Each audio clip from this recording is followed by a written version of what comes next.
নমস্কাৰ অসম নিউজ এক্সপ্ৰেছলৈ মই শবনম ইয়াসমিনে আপোনালোকক স্বাগতম জনাইছোঁ। এই মুহূৰ্তত আপোনালোকৰ বাবে লৈ আহিছোঁ এক গুৰুত্বপূৰ্ণ ঘটনা।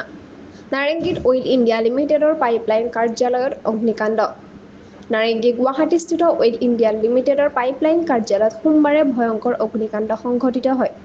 অগ্নিকাণ্ডটোৰ ফলত এলেকাটোৰ ভয়ৰ পৰিৱেশৰ সৃষ্টি হয় আৰু ঘন ক'লা ধোঁৱাই আকাশ ঢাকি পেলায়। প্ৰত্যক্ষদৰ্শীৰ ভাষ্য মতে, অগ্নিকাণ্ডটো সদ্য নিৰ্মিত এখন ভৱনৰ কাষৰ পৰা আৰম্ভ হৈছিল। এই মুহূৰ্তত অগ্নিকাণ্ডৰ কাৰণ স্পষ্ট হোৱা নাই।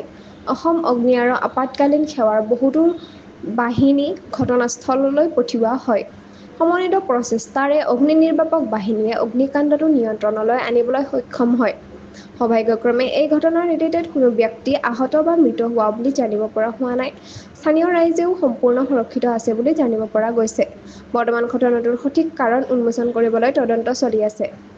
এনেধৰণৰ খবৰ পাবলৈ অসম নিউজ এক্সপ্ৰেছ চেনেলটো ছাবস্ক্ৰাইব কৰক, লাইক কমেণ্ট শ্বেয়াৰ কৰিবলৈ নাপাহৰিব, লগতে কাষতে থকা বেল আইকনটো দবাবলৈ নাপাহৰিব। ধন্যবাদ।